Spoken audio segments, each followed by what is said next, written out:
Dans le contexte actuel, celui de notre monde désenchanté, au lieu d'être un lieu de retrait spirituel, au contraire, voit la vitalité des croyances se maintenir. Toutefois, ce sont les modes de croire qui se modifient.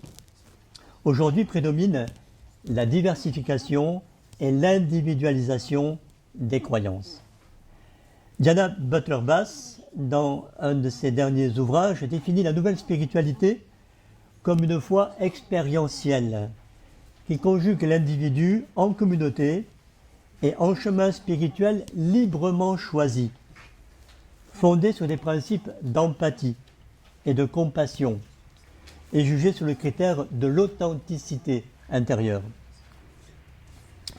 Ainsi, le lien au sacré n'est plus tenu de s'inscrire dans le cadre particulier de l'Église. 47% des Français déclarent avoir leur propre manière d'être en contact avec le divin sans avoir besoin des églises ou des services religieux. Au contraire, seulement 37% se déclarent pas du tout d'accord ou plutôt pas d'accord avec cette proposition. C'est donc majoritairement une affirmation d'indépendance individuelle dans la façon de gérer sa relation à Dieu ou au Dieu qui s'exprime ici.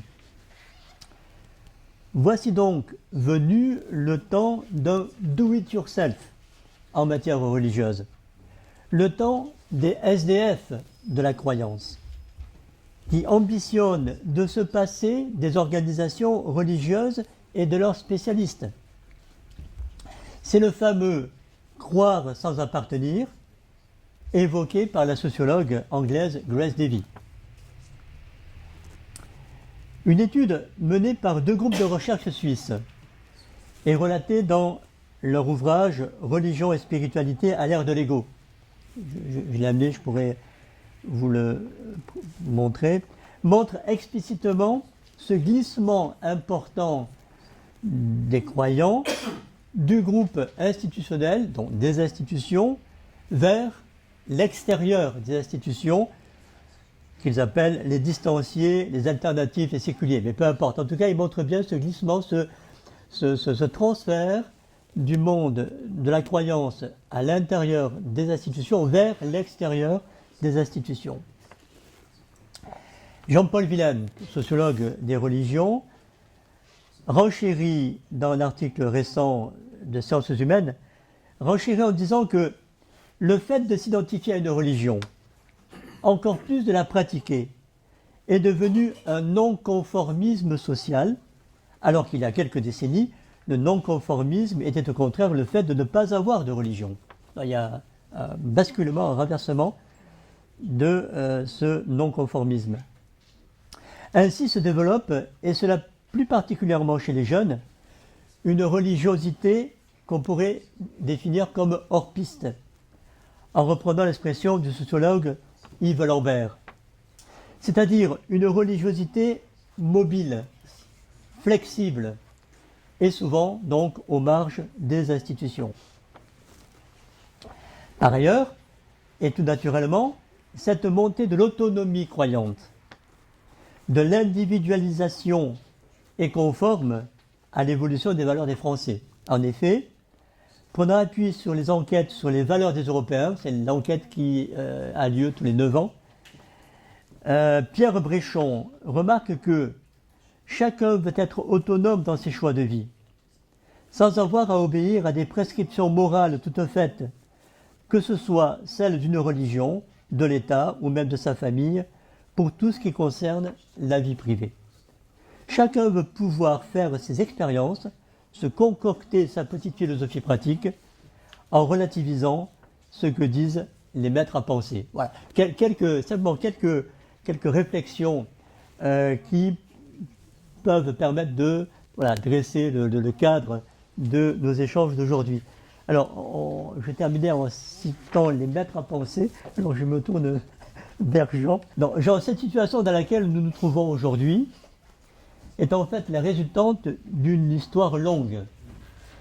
Pourrais-tu nous éclairer sur cette réalité? Bon, je pense que vous avez pour la plupart d'entre vous, vous avez pu voir les textes qui ont été diffusés. Et en fait, cette journée a été préparée par un certain nombre de recherches et par un certain nombre de lectures. Je pense que ce qu'on peut dire déjà, c'est que le fait de parler de parcours de foi est quelque chose qui en lui-même est déjà significatif. Ça s'inscrit finalement, le fait de pouvoir parler de parcours de foi, c'est ce que j'ai découvert finalement à travers un certain nombre de livres, d'études. Ça s'inscrit finalement dans une évolution de la vie spirituelle, la manière de concevoir la spiritualité qui s'inscrit dans une histoire longue. Ce n'est pas quelque chose d'uniquement récent qui arrive maintenant et qui serait peut-être quelque chose qui pourrait bouger, qui pourrait changer. Non, je crois que c'est un mouvement profond, c'est la résultante d'un mouvement profond. Et c'est au fond une découverte importante, ça, de se dire qu'on est finalement là dans quelque chose qui est en marche. Alors, cette histoire longue, elle est déjà... il y a un certain nombre de lectures de différentes personnalités, sociologues, qui nous permettent d'éclairer cette histoire longue.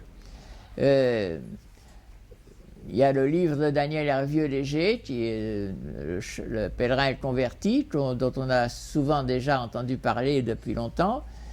Mais ce qui me frappe, c'est que ce livre, il a été écrit en 1999, c'est-à-dire il y a déjà pas mal d'années. Et dans ce livre, on trouve quasiment tout ce qu'Alain vient de dire, et tout ce qu'on redécouvre autrement aujourd'hui, ou qu'on énonce différemment. C'est-à-dire, en fait, on passe d'une civilisation de paroissiens, de pratiquants, qui est une civilisation qui est en train de s'affaisser, et elle le dit très bien dans son livre, Daniel Hervieux-Léger, à un ensemble de parcours qui sont celui du pèlerin et du converti. Et le mot pèlerin, on retrouve un certain nombre de choses aussi qu'on vient d'énoncer, d'une marche personnelle, voilà. Alors, la deuxième lecture que vous trouverez dans les documents, c'est un texte de Dominika Motta, qui est une sociologue qui travaille en Pologne et qui dresse une histoire de l'évolution de la spiritualité dans les pays occidentaux. Alors cette histoire, elle est au fond le passage d'une religion qui est une religion en quelque sorte vécue d'une certaine façon imposée et qui n'est pas vécue personnellement. Elle écrit ceci: au début, la religion est un ensemble d'actions sociales bien définies, dans laquelle un individu s'engage, et quel que soit le sens qu'il leur attribue, cette religion ne s'en soucie guère. Selon Durkheim, un individu doit se soumettre aux requêtes de la religion et ne pas les modifier et les adapter. Bon, alors ça c'est au fond le socle. Et ensuite, alors, c'est le socle d'une religion en Occident de chrétienté. Si on revient à la foi chrétienne des premiers siècles, on s'aperçoit que ce n'est pas cette religion-là. C'est une religion intérieure et partagée. Et il y a donc le tournant de la réforme protestante, dans laquelle il y a une révolution qui se produit.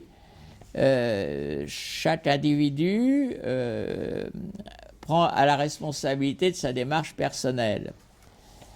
La religion, elle entre à l'intérieur de la personne. Et aujourd'hui, la spiritualité est intimement liée avec l'individualisation dans sa forme la plus radicale. le tissu de la spiritualité est avant tout l'expérience. Je crois que c'est ça qu'il faut retenir. Le tissu de la spiritualité est avant tout l'expérience.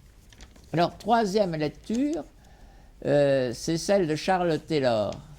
Charles Taylor est un historien, un philosophe et un sociologue canadien qui a écrit deux livres qui sont très connus. Un premier livre dans les années 80 sur les origines du moi, Origin of the Self, et également un autre livre, The Secular Age, l'âge séculier, en 2007, qui a reçu le prix de la Fondation Templeton. La Fondation Templeton, c'est une fondation anglophone qui couronne chaque année une personnalité qui apporte vraiment quelque chose à la foi chrétienne, ou disons plus généralement, parce que c'est plus général, à la civilisation, enfin à la vie chrétienne. Et la dernière personne qui a été remarquée par la Fondation Templeton, c'est Jean Vanier. Donc, ce livre-là, The Secular Age, a été traduit en français, c'est un gros livre de 1200 pages, dans le terme de l'âge séculier. Et alors, à nouveau, dans ce livre, Charles Taylor retrace l'évolution de la religion et de la spiritualité à travers les siècles. Alors, en fait, il y a une religion d'Ancien Régime, je ne vais pas revenir là-dessus, mais c'est une religion qui est vraiment très hiérarchisée.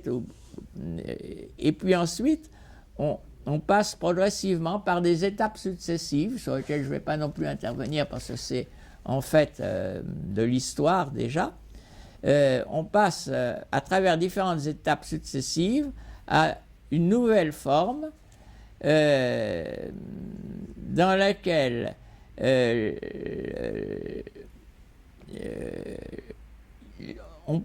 l'individualisme moral, à l'individualisme moral, spirituel et instrumental se répand désormais aujourd'hui un individualisme de l'expression.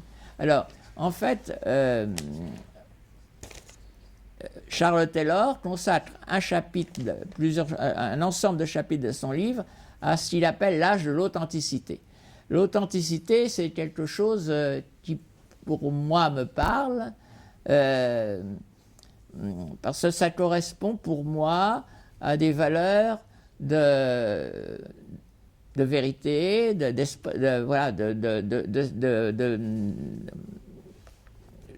enfin, pour moi, l'authenticité, c'est quelque chose qui me parle et que je vis vraiment comme une valeur fondamentale.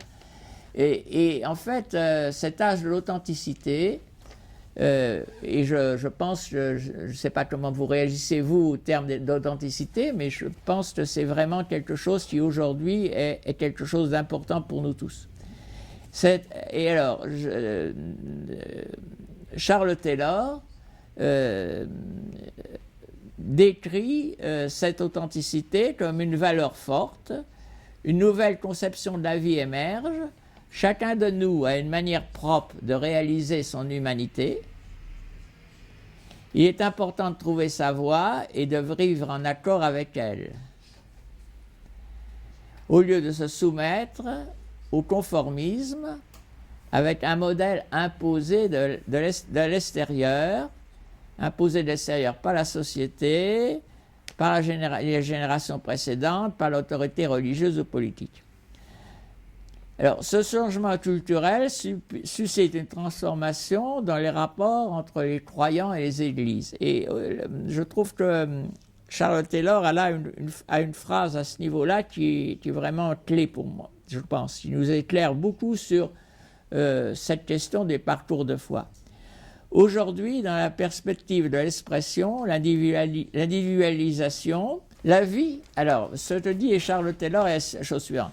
La vie ou la pratique religieuse auquel je prends part ne doivent pas seulement relever d'un choix, mais doivent me parler doivent avoir du sens par rapport à mon développement spirituel tel que je le conçois. C'est pas seulement la question de choix, c'est encore plus profond. C'est... Oui, la vie ou la pratique religieuse auquel je prends part ne doivent pas seulement relever d'un choix, mais doivent me parler, doivent avoir du sens par rapport à mon développement spirituel tel que je le conçois. Ça nous entraîne plus loin. Dans le passé, le choix d'une église s'effectuait en fonction d'un ordre de croyance. Et donc il y avait déjà un choix dans les 1 ou 2 derniers siècles. Hein. Avant, c'était autre chose, il n'y avait pas de choix. Il y avait déjà un choix.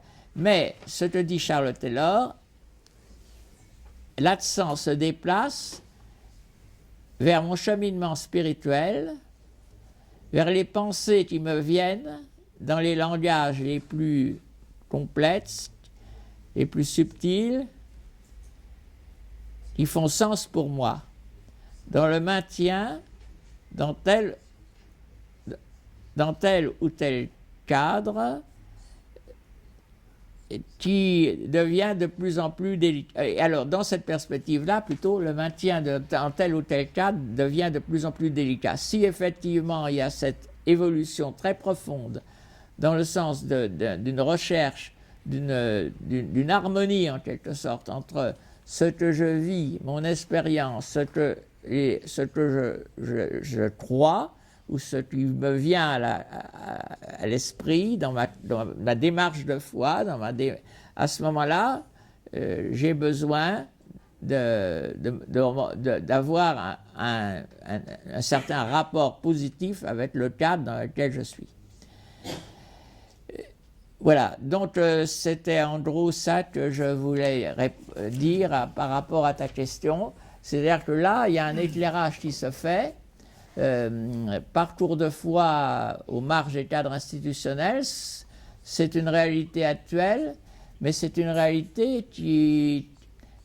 c'est une aspiration et c'est une réalité qui s'est construite à travers toute une évolution de la spiritualité et la manière de concevoir la religion à travers des siècles et en tout cas à travers les dernières décennies. Merci Jean de nous dire ce que sont les composantes qui fondent ces choix. On sait que la conséquence est donc une spiritualité qui va de plus en plus aux marges des institutions, mais qui prend des formes diverses et variées. Alors pourrais-tu nous préciser quelles peuvent être ces différentes façons de faire Église aux marges? Alors, je pense qu'on peut se poser la question, voilà, il y a des parcours de foi, comment est-ce qu'on pourrait les envisager? Il y a différents types de parcours de foi. Il faudrait d'ailleurs aller plus loin pour décrire vraiment en profondeur ce qu'on entend par parcours de foi, mais disons que je crois qu'il y a une manière d'aborder le problème qui est de dire qu'il y a dans ces parcours de foi, il y a d'une part les parcours de foi des gens qui ont été formés dans des églises et qui s'en sont éloignés ou qui en sont partis, mais qui ont gardé une foi qui change de forme. Ça, c'est un premier aspect. Et je pense que dans les parcours de foi, on peut aussi envisager c'est en tout cas justement ce que Charles Taylor pense et espère. Il pense qu'il n'y a pas simplement une déperdition en quelque sorte des églises, mais il y a également des gens qui, dans notre société actuelle, peuvent venir à la foi chrétienne. Et effectivement, il y a donc ce mouvement, un double mouvement, le mouvement des chrétiens qui prennent une certaine autonomie par rapport au cadre institutionnel, et le mouvement des gens qui peu à peu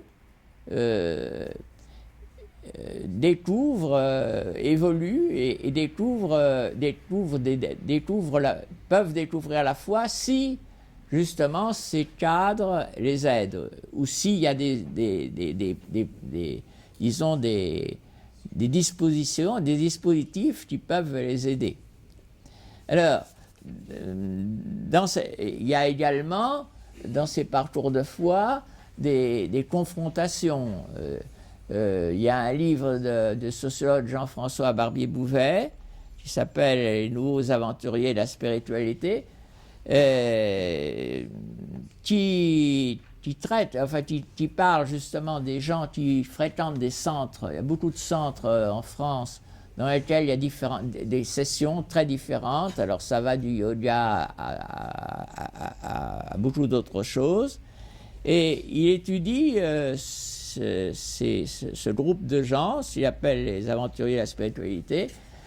Et donc là, ces personnes-là, il y a des personnes qui sont chrétiennes et qui se confrontent avec des spiritualités, par exemple, orientales. Et puis, il y a d'autre part des personnes qui découvrent des choses nouvelles. Donc, il y a tout un mouvement. Et je pense qu'il y a des interrogations théologiques pour lesquelles il serait vraiment nécessaire d'avoir des réponses.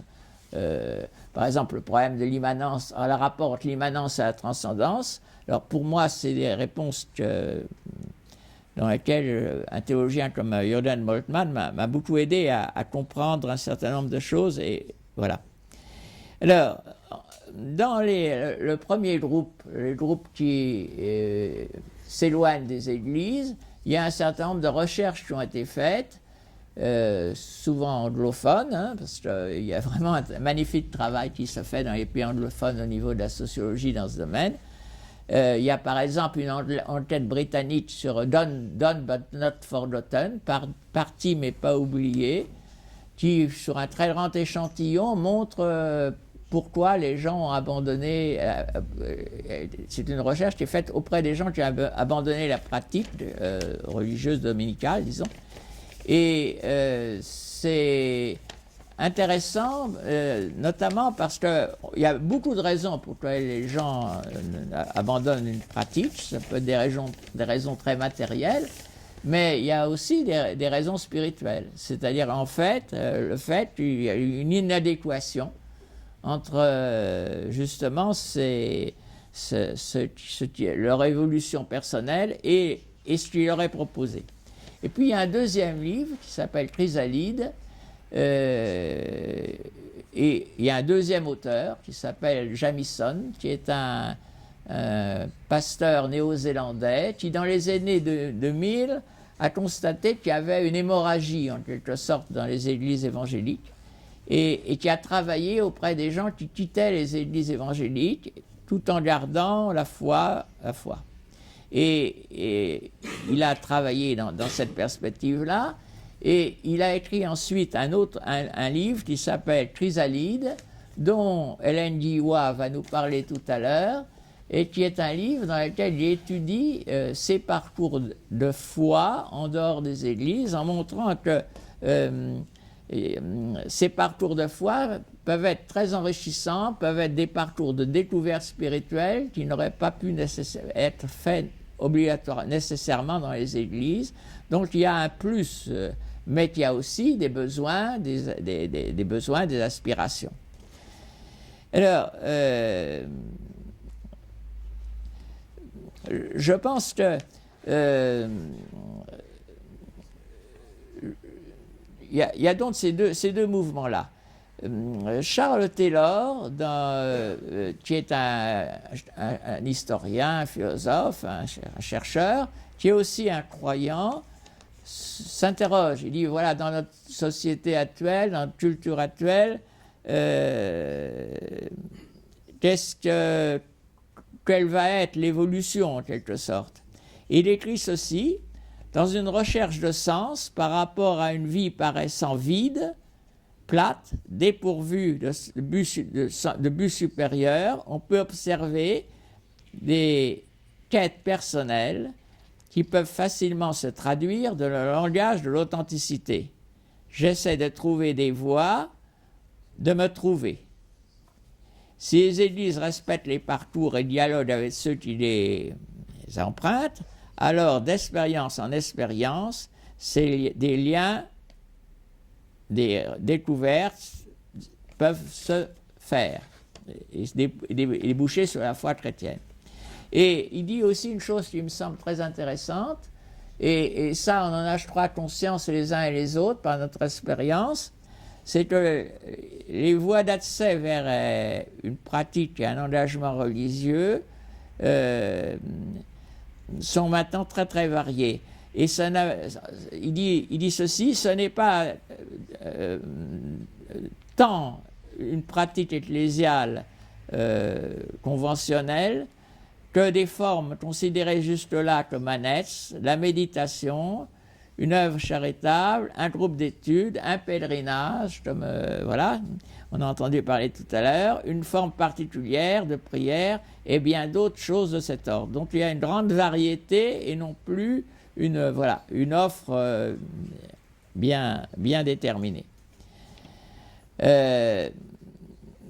Donc dans cette perspective, et je pense aussi qu'on peut s'interroger sur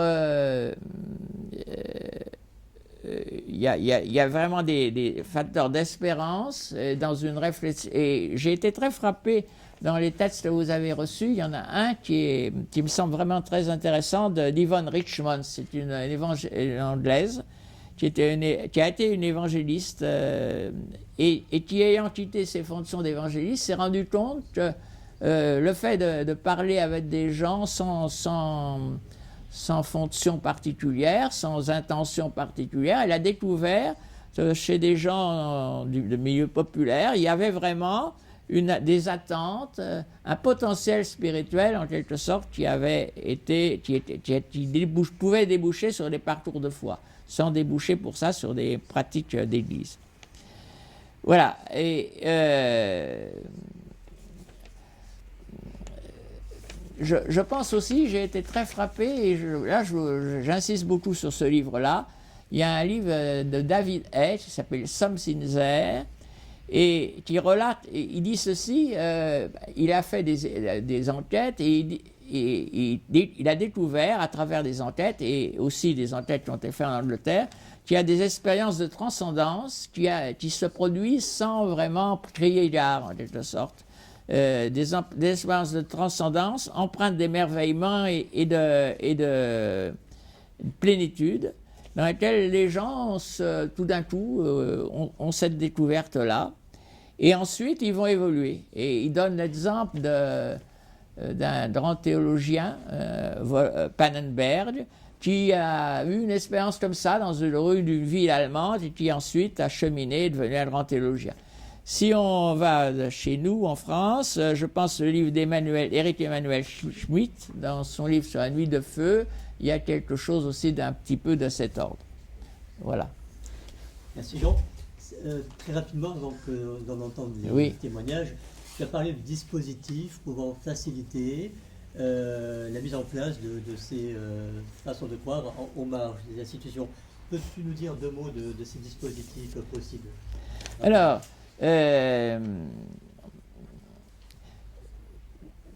je pense que on ressent dans cette perspective-là, on voit qu'il y a un apport possible de ces parcours de foi qui peuvent enrichir aussi notre expérience chrétienne institutionnelle ou collective. Et puis il y a des besoins qui sont auprès de tous ces gens qui sont en quête. Le mot search en anglais qui est la quête spirituelle. Et il y a eu une évolution. L'individualisation n'est pas synonyme d'individualisme ou d'égoïsme. C'est aussi il y a aussi une recherche de relations. Néanmoins, il y a pu avoir une période, je ne sais pas, il y a 10 ou 20 ans ou 30 ans, dans laquelle, justement, et Dominique Amotac en parle aussi, où la spiritualité était vécue d'une façon très individualiste. Et personnellement, je pense que maintenant, on ressent de plus en plus ce besoin de relations auquel faisait allusion Gabriel tout à l'heure, qui est absolument fondamentale. Et on est maintenant dans une perspective, on a une conscience de plus en plus grande de l'unité, des interrelations entre l'homme, la nature, le monde, et il y a un désir de plus en plus grand de relations.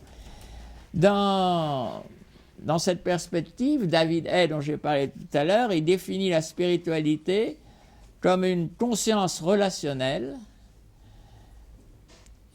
dans une relation avec soi-même, avec les autres, avec la nature et avec Dieu. Une conscience relationnelle dans une relation avec soi-même, avec les autres, avec la nature et avec Dieu.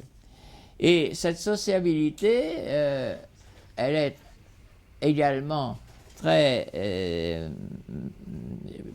visible aussi dans la recherche de Daniel Hervieux-Léger, donc cette sociologue là que vous connaissez pour la plupart, dont on a parlé. Elle dit ceci: si les individus ont besoin de construire un récit qui puisse rendre compte de sa propre trajectoire, ils ont besoin de rencontrer des gens qui leur disent « Cela fait sens pour toi, cela fait sens aussi pour moi ». Ils ont besoin de reconnaissance. Et dans son livre Chrysalide, dont on a parlé là et dont Hélène Guiwa va parler tout à l'heure, Alan Jamison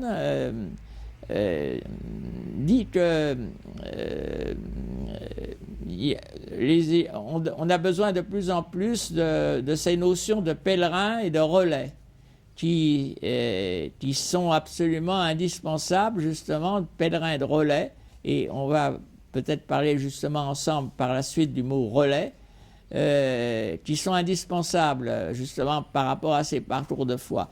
Et il parle d'un nouveau genre d'habitat spirituel. Donc on a la recherche d'un nouveau genre d'habitat spirituel, un nouvel espace. Et c'est aussi un nouveau mode d'être en relation les uns avec les autres. Un double besoin se fait jour, des ressources et des relations. Alors, en ce qui concerne les ressources, il me semble que on a déjà évoqué un certain nombre de ressources qui sont présentes, et j'aime bien cette phrase de Daniel Hervieux-Léger: il y a un lien qui demeure entre les institutions religieuses et ces nouvelles formes. Et Daniel Hervieux-Léger dit ceci, sur laquelle il me semble vraiment intéressant de réfléchir: les institutions anciennes commencent à servir de plus en plus de réservoirs symboliques de sens. Les institutions anciennes commencent à servir de plus en plus de réservoirs symboliques de sens, accessibles aux individus par une utilisation et une réutilisation de différentes manières. Voilà. Donc c'est une chose importante et on a à travailler dans ce sens. Et de même, je pense que tous ces parcours appellent une réflexion théologique nouvelle. Il y a un ami qui nous a envoyé un mail et qui nous dit ben voilà, les églises commencent à être parfois assez à jour en ce qui concerne les techniques de communication, mais il y a vraiment une réflexion de fond à faire. Et c'était une question que j'évoquais aussi avec David Gonzalez hier, qui disait, voilà, il y a à se poser un certain nombre de questions. On se pose un certain nombre de questions sur le fond. On a besoin de... Et de ce point de vue, il y a un théologien américain qui a dit: en chaque chrétien, un théologien. Donc la théologie, c'est pas quelque chose, voilà, ça ne devrait pas être quelque chose d'intellectuel, d'éloigné de nous, au mauvais sens du mot, mais c'est quelque chose dans lequel on essaie d'approfondir répondre à un certain nombre de questions. Je pensais immanence, transcendance, présence de Dieu, voilà, comment se pose pour nous la présence de Dieu. Et pour moi, je reçois beaucoup de ce point de vue de cette œuvre de Jürgen Moltmann, qui est un théologien. Et deuxième question, les réseaux. Alors ça, c'est la forme du réseau et répond tout à fait à cette requête relationnelle dont on a parlé tout à l'heure. Et à cet égard, je crois que il y a toutes les ressources d'Internet qui sont particulièrement... Enfin, ce que je constate, c'est que les ressources d'Internet sont particulièrement développées dans le monde anglophone. Elles sont développées aussi chez nous, mais il me semble qu'elles sont moins, d'après ce que je peux lire, de recherches comme par exemple Heidi Campbell et Tim Hutchins, sont probablement moins développées que chez nous dans le rapport avec les problèmes de foi ou de religion. Ce que je pense, c'est qu'il faudrait combiner les ressources Internet et le rapport avec les groupes locaux dans lesquels on se rencontre. Et que là, il y a toute une recherche à faire. Alors, on sait que il y a des gens qui se rencontrent pour faire du jogging à travers Internet. On pourrait imaginer qu'on se rencontre aussi pour participer à un groupe de partage et de prière. Autrefois, nous dit Heidi Campbell, donc cette chercheuse américaine, l'identité religieuse était fixée une fois pour toutes à partir d'une éducation religieuse ou d'un sacrement. Auparavant, aujourd'hui, les gens voient que l'identité religieuse est quelque chose qui peut être négocié, que vous pouvez construire et réaliser. Ainsi, les gens utilisent particulièrement Internet et d'autres ressources pour chercher une identité spirituelle. On peut croiser ça avec ce que disait tout à l'heure Daniel Hervieux-Léger, en disant que voilà, les gens cherchent à échanger pour voir ce qui fait sens et pour, à travers cet échange, se reconnaître en quelque sorte là où ils se trouvent et ce à quoi ils croient. Internet permet aux gens d'expérimenter, de créer une identité. Je poursuis la phrase de Heidi Campbell. Internet permet aux gens d'expérimenter et de créer une identité commune qui soit libre par rapport aux contraintes institutionnelles. Les gens cherchent à créer un récit qui fasse sens au sujet de ce qu'ils sont. Les gens cherchent à créer un récit qui fasse sens au sujet de ce qu'ils sont. Deux personnes très différentes, une chercheuse américaine et Daniel Hervieux-Léger, et le même constat. Et donc, voilà, je crois qu'on peut se dire ceci, il y a vraiment à réfléchir ensemble, et je crois que ça peut être l'occasion de cette journée, sur des dispositifs qui pourraient faciliter ces parcours de foi aux marges des cadres institutionnels. Merci Jean.